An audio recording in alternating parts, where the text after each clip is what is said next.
You Arya. तो आइए जल्दी से रिवाइज करते हैं हमारा अध्याय वृत्तों से संबंधित क्षेत्रफल। तो मेरे प्यारे बच्चों, हम सबको पता है वृत्त कैसा होता है, हमारी चूड़ी के आकार का होता है। ठीक है, हम अपने आसपास बहुत सारी दैनिक जीवन में ऐसी वस्तुएं देखते हैं जो वृत्त के आकार की होती है। ठीक है, जैसे कि एक गोलाकार मेज हो गई, वो भी वृत्त के आकार की होती है। तो अब बात क्या आती है कि इन जो वृत्त चीजें होती है इनका क्षेत्रफल, ये हम सबको पता है कि वृत्त का क्षेत्रफल क्या होता है, पाई आर स्क्वायर होता है। लेकिन उन वृत्तों में कुछ पर्टिकुलर भाग का, यानी कि किसी विशेष भाग का क्षेत्रफल निकालना हो तो वो क्या होते हैं। तो बेसिकली वृत्त में दो तरह के भाग होते हैं। कितने तरह के भाग होते हैं? दो तरह के भाग होते हैं। उन दोनों तरह के भागों के क्षेत्रफल का अध्ययन हम यहाँ पे करने वाले हैं। तो सबसे पहले भाग की हम बात करते हैं जिसको हम बोलते हैं त्रिज्य खंड बोलते हैं। क्या बोलते हैं? त्रिज्य खंड। तो सबसे पहले हम ये बात करेंगे कि त्रिज्य खंड आखिर होता क्या है। तो वृत्तीय क्षेत्र का वह भाग जो दो त्रिज्याओं तथा उनके संगत चाप, यानी कि इन त्रिज्याओं के संगत चाप में घिरा होता है, वो भाग हमारा क्या कहलाता है? त्रिज्य खंड कहलाता है। मैं एक बार और बोल देती हूँ, वृत्तीय क्षेत्र का वह भाग जो दो त्रिज्याओं और उनके संगत चाप से घिरा होता है वो वृत्त का त्रिज्य खंड कहलाता है। तो यहाँ आप इस चित्र में ध्यान से देख रहे हैं, OA तथा OB वृत्त की क्या है? दो त्रिज्याएं हैं। इन त्रिज्याओं के संगत चाप क्या है? ये APB, इन त्रिज्याओं के संगत चाप, ये वाला, ये हमारा क्या है? चाप है। OA और OB हमारी क्या है? त्रिज्याएं। तो ये जो भाग हुआ ये हमारा क्या कहलाता है? ये भाग जो एक पिज्जा की स्लाइस जैसा आपको दिख रहा है, ये भाग हमारा कहलाता है त्रिज्य खंड। इसका क्षेत्रफल निकालना भी हम सीखेंगे। ठीक है, अब देखो, जब यहाँ त्रिज्य खंड बने तो यहाँ पे दो तरह के त्रिज्य खंड बने। पहला त्रिज्यखंड OAPBO, ये त्रिज्यखंड क्या कहलाता है? ये छोटा भाग है, तो हम इसको बोलते हैं लघु त्रिज्यखंड। क्या बोलते हैं हम इसको? लघु त्रिज्यखंड। और इसका जो कोण होता है, ये जो कोण होता है, हम इसको क्या बोलते हैं? AOB इसका एक कोण है, इसको बोलते हैं त्रिज्यखंड का कोण कहते हैं। ठीक है, अब इसके साथ साथ ये तो हो गया हमारा लघु त्रिज्यखंड। ठीक है, अब ये जो बड़ा वाला है ये हमारा क्या कहलाता है? दीर्घ त्रिज्यखंड कहलाता है। तो हमारे चित्र OACBO,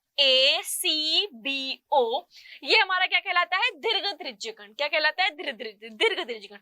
और इसका कोण हमारा क्या होता है? ये होता है, ये इस त्रिज्यखंड का कोण होता है। ठीक है, अब हमको जो यहाँ पे बात ध्यान में रखनी है वो क्या ध्यान में रखनी है कि लघु त्रिज्यखंड का कोण 180 डिग्री से क्या होता है? कम होता है। और दीर्घ त्रिज्यखंड का कोण जो होता है 180 डिग्री से क्या होता है? अधिक होता है। ये बात आपको ध्यान में रखनी है। दूसरी बात आपको क्या ध्यान में रखनी है कि लघु त्रिज्यखंड और दीर्घ त्रिज्यखंड के कोणों का योगफल। देखो, दीर्घ त्रिज्यखंड में बना ये वाला कोण, लघु त्रिज्यखंड में बना ये कोण। अब ये पूरा अगर मिला देंगे तो क्या हो जाएगा? एक कंप्लीट रोटेशन हो जाएगा। और एक कंप्लीट रोटेशन किसके बराबर होता है? 360 डिग्री के बराबर होता है। इसीलिए हमने कहा कि लघु त्रिज्यखंड और दीर्घ त्रिज्यखंड के कोणों का योगफल क्या होता है? 360 डिग्री के बराबर होता है। ठीक है, इसके बाद आपको पढ़ना है, अब त्रिज्यखंड हमने सीख लिया क्या होता है। अब हम बात करेंगे कि इस त्रिज्यखंड का क्षेत्रफल क्या होता है। तो हमारे पास इस वृत्त में केंद्र हमारा O है। OA और OB वृत्त की दो त्रिज्याएं हैं जिसको हमने स्मॉल r से प्रदर्शित किया है। OAPB हमारा क्या है? एक त्रिज्यखंड है। तो इसका जो एंगल AOB है इसको हमने क्या मान लिया? थीटा मान लिया। तो त्रिज्यखंड का क्षेत्रफल हमारा क्या होगा? थीटा बटा 360 इंटू हमारा वृत्त का क्षेत्रफल क्या होता है? Pi R square. तो त्रिज्यखंड का क्षेत्रफल किसके बराबर होगा? थीटा बटा 360 इंटू पाई आर स्क्वायर। मैं फिर रिपीट कर रही हूँ, त्रिज्यखंड का क्षेत्रफल बराबर होगा थीटा बटा 360 इंटू पाई आर स्क्वायर। अब अगर आप मुझे मान लो दीर्घ त्रिज्यखंड का क्षेत्रफल ज्ञात करना है तो मैं पूरे वृत्त के क्षेत्रफल में से लघु त्रिज्यखंड का क्षेत्रफल घटा दूंगी। और अगर मुझे लघु त्रिज्यखंड का क्षेत्रफल ज्ञात करना है तो पूरे वृत्त के क्षेत्रफल यानी कि पाई आर स्क्वायर में से मैं दीर्घ त्रिज्यखंड का क्षेत्रफल क्या करूंगी? घटा दूंगी। तो ये हमने बात करी त्रिज्यखंड के क्षेत्रफल की। तो इस पे एक छोटा सा प्रश्न हम करते हैं। एक घड़ी की मिनट की सुई 15 सेंटीमीटर लंबी है। अब घड़ी है, घड़ी की जो मिनट की सुई है वो घड़ी की क्या कहलाएगी? एक तरह से त्रिज्या कहलाएगी। मिनट की सुई द्वारा 1 मिनट में कवर किया गया क्षेत्रफल। अब 1 मिनट में घड़ी की 1 मिनट की सुई 14 सेंटीमीटर क्या है? लंबी है। यानी कि उस घड़ी की त्रिज्या आर हमारी क्या हो गई? 14 सेंटीमीटर हो गई। 1 मिनट में कवर किया गया क्षेत्रफल, कि 1 मिनट में वो कितना क्षेत्रफल कवर करेगी वो आपको बताना है।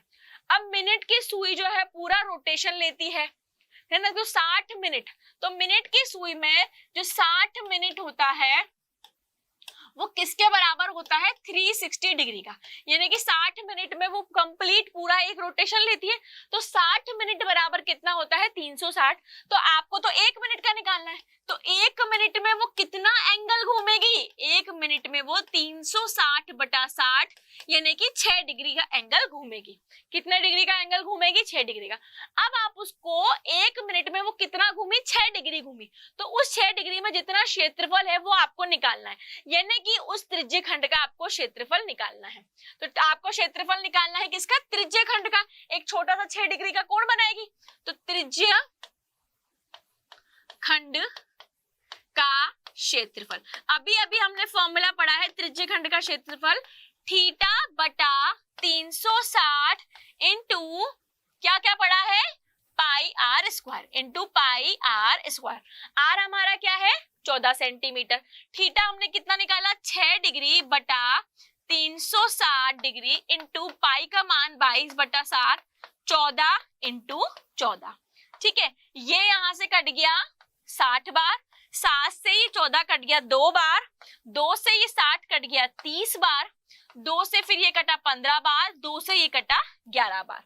ठीक है, अब इन सबको पूरे को जब आप सॉल्व करोगे तो आपकी वैल्यू क्या आएगी, 10.27 सेंटीमीटर स्क्वायर, यानी कि 1 मिनट में उसने कितना क्षेत्रफल कवर किया, 10.27 क्षेत्रफल हमेशा किसमें होता है, स्क्वायर में होता है, तो सेंटीमीटर स्क्वायर। ठीक है, तो इस तरह से हम त्रिज्य खंड के क्षेत्रफल से जब प्रश्न आएंगे तो सॉल्व करेंगे। चलिए अगला हम बात करते हैं त्रिज्य खंड के चाप की लंबाई। ये हमको सबको पता है, ये क्या होता है, हमारा चाप होता है। अब इसकी लंबाई के बारे में हम बात करेंगे। तो यदि किसी त्रिज्य खंड, ये हमारा क्या है, ये वाला भाग त्रिज्य खंड है, उसके संगत चाप को त्रिज्य खंड का क्या बोलते हैं, चाप बोलते हैं।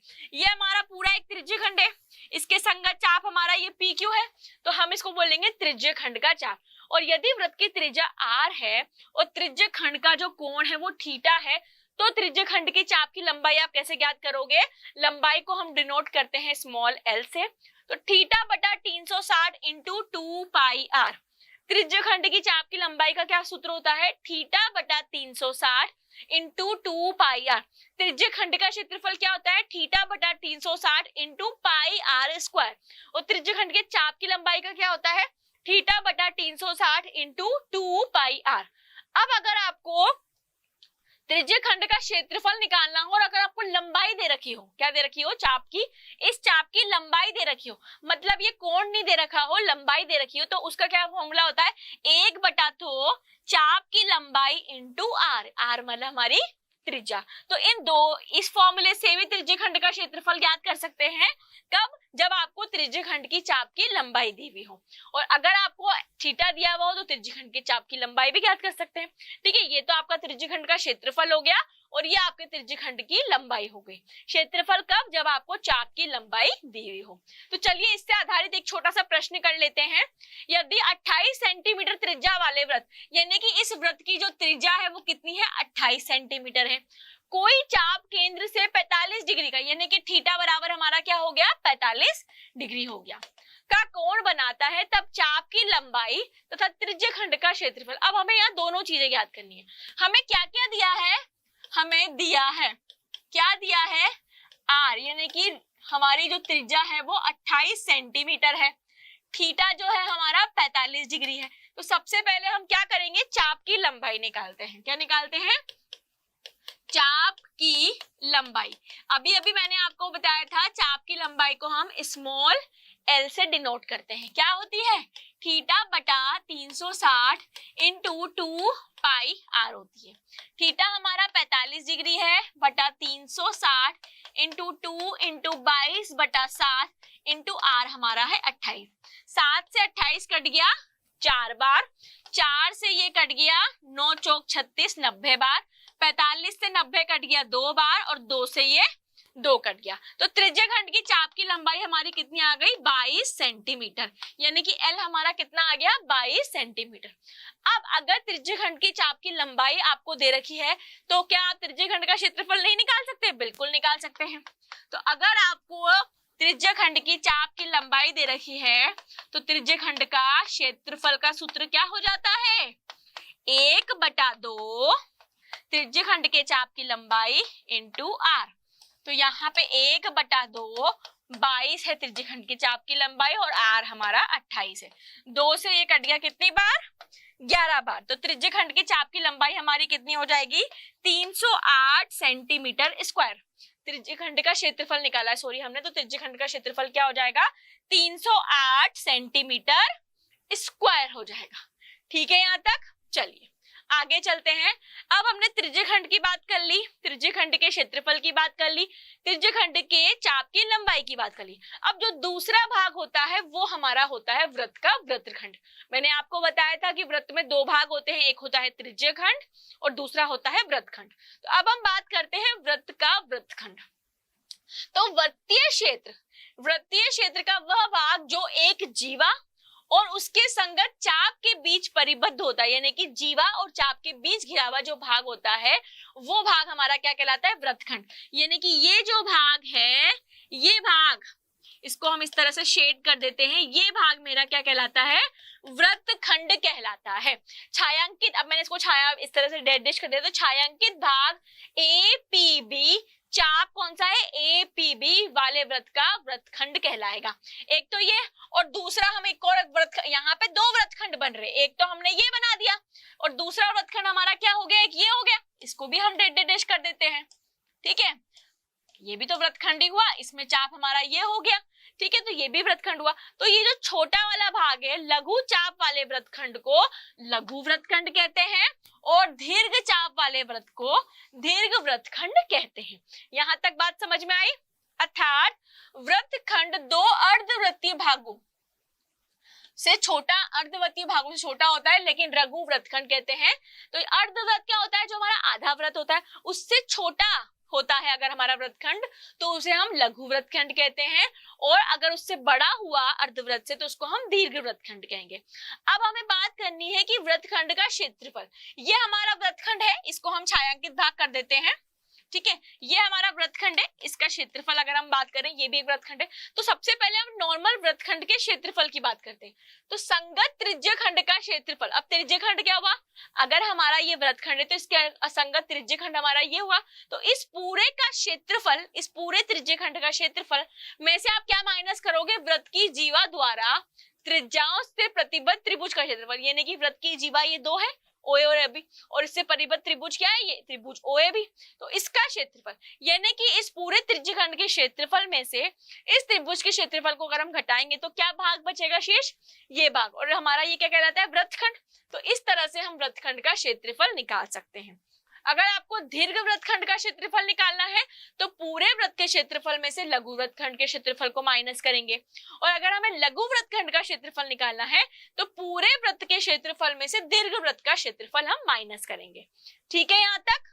अब हम प्रश्न करते हैं, निम्न चित्र में वृत्तखंड AYB का क्षेत्रफल याद कीजिए यदि त्रिज्या 21 सेंटीमीटर है, AOB 120 सेंटीमीटर, और पाई की वैल्यू आपको कितनी लेनी है, 22/7। अब हमें वृत्तखंड AYB का क्षेत्रफल निकालना है।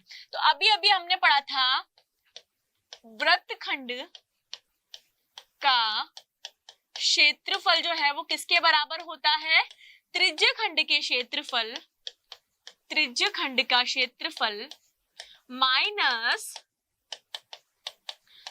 त्रिभुज AOB के क्षेत्रफल के, त्रिभुज AOB के क्षेत्रफल के। तो सबसे पहले अपन को क्या निकालना होगा, हमको त्रिज्य खंड का क्षेत्रफल निकालना होगा। क्या निकालना होगा, त्रिज्य खंड का क्षेत्रफल निकालना होगा। और त्रिज्य खंड के क्षेत्रफल का सूत्र अभी अभी हमने पढ़ा था, कितना होता है, θ/360 × πr²। अब आपको क्या क्या दिया हुआ है, थीटा भी दिया हुआ है और आर भी दिया हुआ है। तो थीटा हमारा है 120/360, पाई हमारा है 22/7 और आर हमारा है 21 × 21। 7 से 21 कटा 3 बार, 120 से 360 भी कटा 3 बार, 3 से 3 कट गया, तो 22 × 21 कितना बचा, 22 × 21 करोगे तो 462 सेंटीमीटर स्क्वायर जो आ गया आपका त्रिज्य खंड का क्षेत्रफल आ गया। ठीक है, अब हम देखो बात करते हैं, अब हमें क्या निकालना है, इस त्रिभुज का क्षेत्रफल निकालना है। ये त्रिज्या है तो ये भी हमारी त्रिज्या है, तो हम क्या करते हैं, OA में एक परपेंडिकुलर खींचते हैं, किस पर, AB पर। अब OM हम यहाँ पे लिख दो, OM जो है परपेंडिकुलर खींचते हैं AB पर। तो अगर इस पे हम परपेंडिकुलर खींचेंगे तो त्रिभुज की सर्वांग समता से ये दोनों भुजाएं बराबर है, तो ये कोण भी क्या होंगे, बराबर, यानी कि 60 डिग्री होगा और 60 डिग्री होगा। और ये न्यून कोण है तो न्यून कोण के सामने ये वाला कोण कितना होगा, 90 डिग्री का होगा। ठीक है, ये 90 डिग्री का होगा। तो यहाँ पे जो M है ये बिंदु AB का क्या है, AB रेखाखंड का मध्य बिंदु है, यहाँ तक कोई दिक्कत नहीं होगी। तो हम क्या करते हैं, समकोण त्रिभुज OMA में, समकोण त्रिभुज OAM में cos 60 बराबर, अब cos 60 हमारा क्या होता है, लाल बटा कक्का, लाल हमारा क्या होता है LA, L बटा कक्का से cos हमारा क्या होता है, आधार बटा कर्ण। तो आधार हमारा हो गया OM, कर्ण हमारा हो गया OM। cos 60 की वैल्यू होती है 1/2, OM हमको निकालना है, और हमारा जो AO है वो कितना है, 21 है। तो OM की जो वैल्यू है वो कितनी आ जाएगी, 21/2 सेंटीमीटर आ जाएगी। ठीक है, अब हमें क्या करना है, वापस समकोण त्रिभुज OMA में अब हम कर देते हैं, हमें ये वैल्यू निकल गई, अब हमें ये भी तो निकालना है। तो हम करते हैं sin 60 बराबर, अब साइन हमारा क्या होता है, लंब बटा कर्ण, लंब है हमारा AM और कर्ण है हमारा OA। AM की वैल्यू तो हमें निकालनी है, तो sin 60 की जो वैल्यू होती है हमारी वो कितनी होती है, sin 60 की जो वैल्यू होती है वो होती है √3/2। AM हमको निकालना है और OA हमारा है 21, तो AM बराबर क्या हो जाएगा, 21 √3/2 हो जाएगा। अब आपको पूरे रेखाखंड AB की वैल्यू चाहिए, तो AB बराबर क्या होता है, ट्वाइस ऑफ AM होता है, और AM की वैल्यू आपको पता है कितनी है, 21 √3/2, 2 से 2 कट गया, तो AB बराबर आपका कितना आ गया, 21 √3 आ गया। तो क्या आप आसानी से आप त्रिभुज का क्षेत्रफल निकाल सकते हो, बिल्कुल।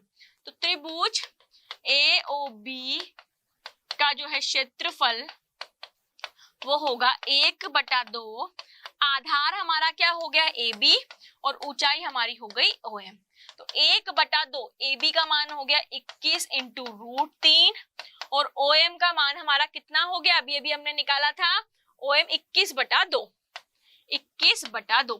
तो जब ये पूरा सॉल्व करेंगे तो त्रिभुज का क्षेत्रफल 1/4, 21 × 21 441 √3 सेंटीमीटर स्क्वायर आ जाएगा। ठीक है, हमें वृत्तखंड का क्षेत्रफल चाहिए, तो वृत्तखंड का क्षेत्रफल क्या होगा, त्रिज्यखंड का क्षेत्रफल माइनस इसका, तो त्रिज्यखंड का क्षेत्रफल हमने निकाला था 462 माइनस त्रिभुज AOB का क्षेत्रफल 1/4 441 √3। यहाँ हम इसको सॉल्व करेंगे तो 21 √4 जो है बाहर कॉमन आ जाएगा, 88 माइनस 21 √3 सेंटीमीटर स्क्वायर हमारा क्या आ जाएगा, वृत्तखंड का क्षेत्रफल आ जाएगा। तो इस तरह से आपको कोई भी वृत्तखंड का क्षेत्रफल ज्ञात करना हो आप ज्ञात कर सकते हैं। तो हमने इस चैप्टर में त्रिज्यखंड क्या होता है, वृत्तखंड क्या होता है वो सीखा, त्रिज्यखंड का क्षेत्रफल, त्रिज्यखंड के चाप की लंबाई निकालना सीखा, वृत्तखंड का क्षेत्रफल और वृत्तखंड के चाप की लंबाई को निकालना भी सीखा।